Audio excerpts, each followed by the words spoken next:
Hey, sports fans, happy April Fool's Day. Speaking of fools, PB, you're about to win our March Madness pool, aren't you? I may. I think the only way I can't win it is if Kansas wins and Duke loses. Then the Christelle, who won the thing the last couple of times we've done it, will three-peat, I think, as a champion. So I got to stop that streak. Wait a minute, but you're like you have the maximum points that can be earned still at this point in time by like 200. Oh, well, maybe I can't lose. I thought if Duke loses, but Kansas wins. And no one else has anybody else in the finals. Right, to win the whole thing. But I think she Correct. has Kansas. Yeah, to win the whole thing. Correct. Right, but she has Kansas in the finals. If she gets those Kansas points and I don't get my Duke points, does she overtake me? Oh, who's her other pick? She doesn't have it. She's Kansas and nothing, and you're Duke to at least get to the final. Yeah, and she has Kansas to get the final. So I think if Kansas gets there and Duke doesn't, I don't win. Okay, all right, we'll see. So I got two chances. Speaking of fooling us, Bruce Arians retired this week. We're going to talk about this out of the blue. We're going to talk about this right away. But first, I got one quick little DYK. You don't have to answer it now. I'll come back to it. I'll let you percolate on this a little bit. All right. Under Arians is both the coach, head coach, offensive coordinator, whatever you want to say. What quarterback threw the most touchdown passes under Coach Arians? Oh, man, that's think about it. Just percolate on that. Let's get into it. So right away, all week long on all the other lesser sports talk shows, not as good as this one, they've been talking about the conspiracy theory out there. One, his health has been talked about. You know, last year he had that bag with a tube as he was on the sidelines with that big mask on his face, right? Two, you got Brady forced him out. What? And then three, I'll talk about mine, which I think it's because he's the most inclusive and diverse coach in the NFL. So what's your opinion? Why is he out? Did he do it on his own? First of all, let me say that Tom Brady's a class act. Okay, so no matter how things go down, you saw the statement he put out about Bruce Arians and the influence he had on him and how much he appreciated him as a head coach. And I think that's just part of Brady and who he is. He's never going to disparage someone or throw someone on the bus or anything like that.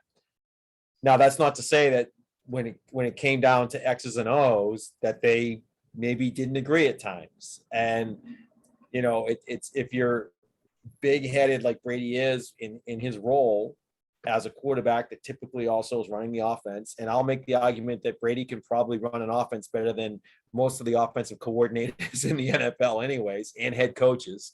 So he does have a right to do what he does, but I think he gets on people's nerves. I mean, he got on Belichick's nerves, right? And so I think there was some dissension there between the two people during his couple years in Tampa. Is it enough to make Arians just say, oh, Brady's come back, so forget it, I'm out of here? Or Brady had this whole thing planned? The timing of everything seems awkward, right? So I think it's a little bit of both. I think there's a little bit of Brady pushing the envelope a little bit here, but I also think it's Brady, you know, wanting to call the offense. Well, you know what I find interesting about the whole thing? So Brady left the Foxborough, like, this is the way it is, right? You know, no days off mantra, because supposedly Bill was too rigid, right? So he goes to BA, who's like the least rigid of all head coaches in the game today, most likely, correct, right? He goes there. I don't know, maybe it was a little too loose for him, but still, it wasn't rigid. He was not in prison. By the way, I've never seen Brady have a better time after winning a Super Bowl than we saw in the river at Tampa that day, right? That was great. I mean, he was shit-faced, for crying out loud. So I think he definitely enjoyed his time on the BA. I don't know. I find this very interesting. Here's two things I heard just recently. One, last week you saw stuff in the news, or 2 weeks ago, I mean, the week he announced his retirement, you saw pictures of him at a European soccer match. I forget which Premier League team it was, but it was the same team that the Glazer family owns, and he was their guest. That was on March 12th. He was their guest. March 13th, he announced, I'm coming back. Coincidence? Did he say something? I don't know. And then now we have this 2 weeks later, 2.5 weeks later, where Bruce says, see you later, when he just showed up at the coaches conferences down in Florida for the last 2 days. He's happy-go-lucky. And then Tuesday, he doesn't show up for any of the meetings, and an announcement comes out. It's very, very eerie. I like to believe, to your point, that Brady didn't have anything to do with this, and Bruce being the inclusive guy. By the way, first guy to have a woman on his staff, first guy ever to have 3 Black coordinators, special teams, offense, and defense this past year on his staff. I want to think that he just said, you know what? I got to get out. I need time to relax. I like to fish, like the boat, whatever. I'm 70 years old. Todd deserves a great job with a good team. He doesn't deserve to be hired by a team that just fired their coach. Let me give him a promotion by stepping down when all the other coaches have been hired, and it's kind of late in the process. You got the draft in 3 weeks, right? Mm-hmm. It's a no-brainer at that point in time. I want to believe that's what happened.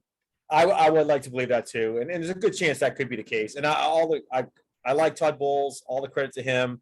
I hope it looks like him and Brady will be able to manage the whole game together in a nice way, because he's got that defensive mindset. So just let him run the defense. He'll probably turn the offense over to Brady for all intents and purposes, right? And I think they could be a good match. I think they really could be. So yeah, and Arians is going to be in the front office. So I don't know what role he's going to have, but he's going to have his hand in the pie still a little bit, right? Yeah, he's gonna be having the boys' night out drinking. He'll set those up, the golf matches. It's gonna be all good. It's gonna be fun. Right. All right. Hey, before we move on to basketball and the NCAA March Madness, answer to the question. Do you have thought about it yet? No, just tell me who it is. All right, I'm gonna give you a guess. It's either Brady, because he's had a lot of touchdown passes in the 2 years, Carson Palmer, or there was a guy in Pittsburgh. I think his name was Ben Roethlisberger that was under him when he was an offensive coordinator.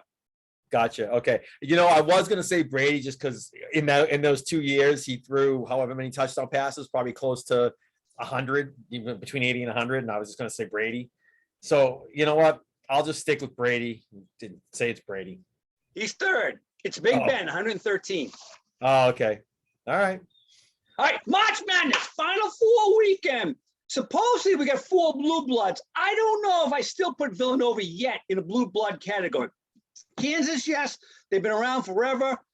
Obviously North Carolina and obviously Duke have to be there. First game, Villanova goes against Kansas. I know because we just talked about you need Kansas to lose. What do you think there? Villanova has a big injury. They lost in the Elite Eight. Justin Moore, the guard, and they're not a deep team. What do you think? Yeah, that's going to hurt them. I got to take Kansas in that game. I do too, but you know what? I like Jay Wright as a coach. Again, I hate the Villanova fans. We've talked about this before. They're so obnoxious, but I'm going to take Kansas. Yeah, they're Philly fans, right? Yes. Oh, thanks, man. Oh, God. Please. God.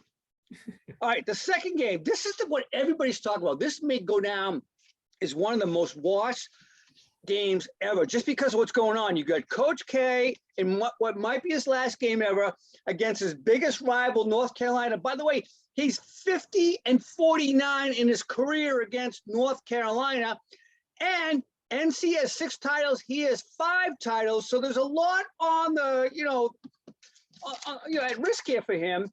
A lot to be gained, not to be lost. What do you think?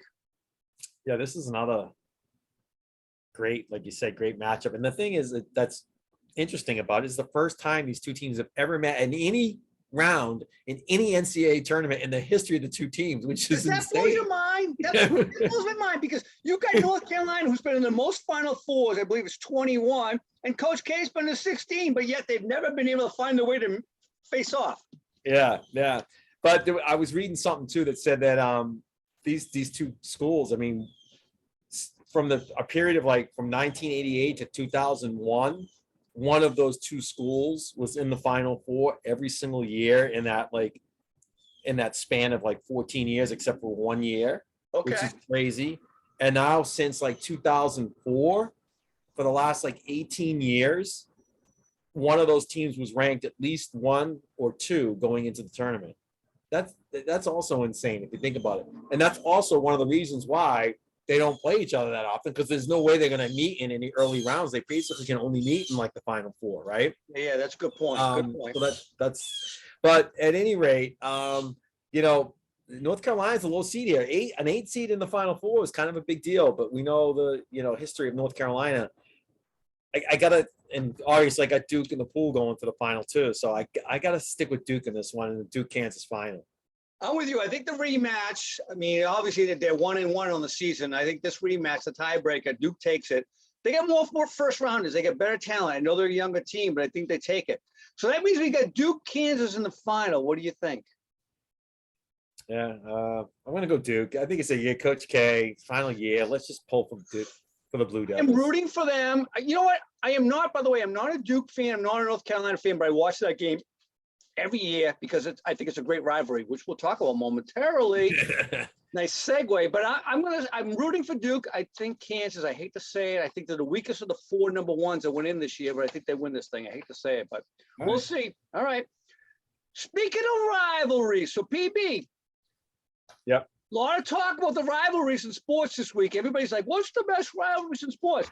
Let's you and I right now, let's hit it. What do you think? We'll go through it 10-1, best rivalry in sports. I'll let you go first. Number 10. All right, my number 10 is Army Navy. Oh my God! Like minds, smart, bright minds stick alike. That's me too.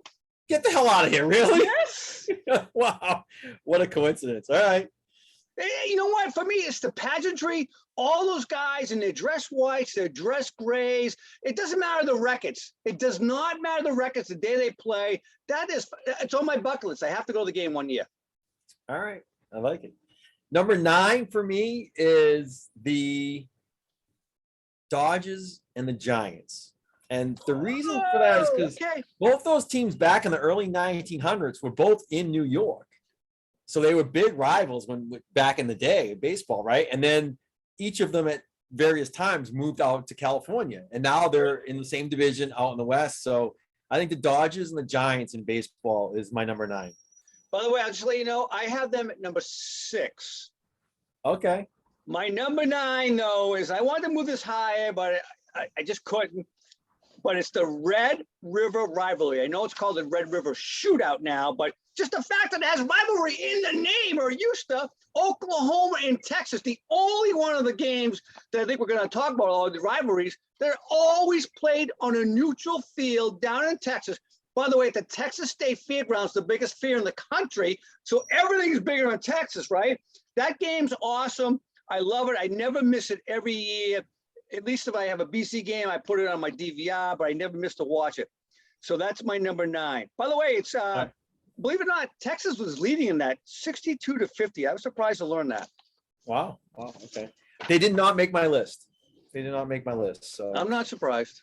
But my number 8, switching over to hockey here, got the original 6, 2 original 6 teams, both from Canada and both from the same province of Ontario. No, I take that back because Toronto's in Ontario, Montreal's in Quebec. But the Toronto Maple Leafs and the Montreal Canadiens in the NHL is my number 8. I've seen a lot of stuff about that when I started to look at the best rivalries ever. And you're more of a hockey fan than I am, so I can see you picking that. And I can see if I lived up in Canada, it probably is. The only thing that hurts that rivalry for me is that Toronto's been not a good team for a long time. And Montreal lately, over the last 5-6 years, I know they made a finals in the bubbles, but they've kind of stunk, So that's the only thing that hurts it. But I agree. It probably is. I have number 8, staying with football and college, which I think is the best rivalry of all sports, college football. I got the one and only, the Iron Bowl, Auburn, Alabama. When you got fans killing trees in the neighboring town of Auburn because they're so disappointed, that's a bloodbath. I mean, that's a good rivalry. All right. They were on my honorable mention. They didn't make my top 10. They were honorable mention. I had the Bruins Canadians in my honorable mention too. They did not make my list, but okay. All right. So at number 7 for me is my only international one. outside of the four major sports and of course college here in the US, but it still has a connection to Boston because this team is owned by the Fenway Sports Group. All right. I got Liverpool and Manchester United in the Premier League in England as my number 7. If I was a soccer fan, I guarantee I'd probably be very interested in that. And I'd probably go to a nice bar in Brighton, Mass, where, they watch that stuff starting at 9 a.m. on the weekends. but I see that one. All right. I got, believe it or not, PB. This one is a little bit lower than you would have thought I picked it, but it's only because they don't play that often. It's the Celtics Lakers, the two greatest NBA franchises with 17 titles each. Awesome rivalry when they play, but they only play twice a year in the regular season. And again, in the playoffs, they haven't played since 2010. They can only play each other when they get to the finals, right? So, right. But when they do play, it is epic. Right. Yeah, and that's my number 6. So you were pretty close on that one. And the same reason, right? They don't play each other a lot during the race. They're East and West team. Every other rivalry is pretty much like their neighbors. But they played 12 times in the finals, which is crazy. So that was my number 6. Yeah. All right. And obviously I had San Fran and Dodgers. What do you get for 5? For 5 for me is these aren't teams, these are people. I have number 5 for me is Brady versus Manning. Whoa. That was a very good rivalry. Still a good rivalry when they're not playing football anymore on the golf course, whatever. But yeah, those are epic matchups for sure, without a doubt.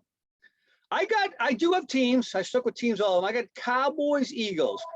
And for those fanatic Philadelphia fans, you know why. You hate when Big Blue comes to your stadium. You're blank holes. I mean, you boo Santa Claus. You throw snowballs at an injured Dallas Cowboy on the field. Come on, that's a bloodbath. So that's my number 5. By the way, I want to put Packers Bears in here, but the Bears suck. How can you have a team that's horrendous be a rivalry? I don't know. Yeah, well, as NFL people, I'd like to have some NFL stuff in there. And obviously that NFC East has a bunch of, you could go Cowboys, Giants, you can go Giants, Eagles, you can go, there's a lot of different rivalries that exist in there. I didn't have any of them making it. The only one I did have making my list, which is my next one, is the Packers and Bears. And the reason is because, they've been playing since 1921. They've played over 200 times. They're classic franchises. They have the most Hall of Famers. They have the most titles, if you count, championships outside of Super Bowls. It's a great rival, and they still treat it like that. They're in the same division. They put them on. They're always playing Sunday Night Football and Monday Night Football every year. So that for me was number 4, if that's what we're on for. Number 4. All right. I don't know why I don't have a number 4 here, but I believe it was going to be USC, UCLA. Not as great as it used to be, but they definitely hate each other in all sports, not just football, but all sports. What do you got for number 3? This is interesting. The last 3, what do you think? Well, we're going with the Final Four matchup. Duke, North Carolina in basketball. That's me too. That's the same thing I got for 3. Yeah. All right. And then we know what our top 2 are, just the order, right? It's going to be Sox, Yankees, and it's going to be Ohio State, Michigan. But I got Ohio State, Michigan too. All right. So I was going back and forth. I'm going, we have the same top 3 then. Ohio State, Michigan is 2. Sox, Yankees, number 1. Yes. In a sport where there's more blood on the field than Pats, Jets, you got to give it to Sox, Yankees, right? Yeah. Yeah. It just don't. And it's not even just to think about it. It's not just them playing each other in the regular season, which is always epic, but the times they've met in the playoffs and the Red Sox, the whole curse of the Bambino, right? From the trade of Babe Ruth back in the early 1900s, right? And think about even the curse that lasted 80 whatever years. And then the way that they won to get out of that curse was they beat the Yankees after being down 3-0 in the, and against the Yankees in the playoffs. So there's just so much history, and the fights, and the Don Zimmer and the Pedro and the Jason Varitek, and just everything about that rivalry is insane. Love it. You have Fisk, Thurman, Munson. That was epic. You've got Veritek body slamming A-Rod. And then you've got Pedro throwing old man Zimmer, who used to be the Red Sox manager, onto the ground. I mean, it's unbelievable. And yeah, and that's just the top three. I mean, there's been some other like serious chargings of the mound and other. I mean, there's been a lot of stuff going on with those teams. And by the way, what other place in the world do you have parents saying it's okay to little kids to use these words? Yankees suck. That sums it right there. Kids, you can't cuss, but you could say Yankees suck. It's all right. I know. Oh, man. All right. Hey, good list. Good list. I like it, PB. All right. Hey, next week we're going to talk a little baseball preview time, right? Yeah. We're ready. First game's April 7th, which is next Thursday, right? Yeah. So we'll have to hit it on Friday and give our projections on what we think on that. Yeah. That'll be our baseball preview show. All right, buddy. I'll talk to you soon. Have a good weekend. Yeah. You too, man.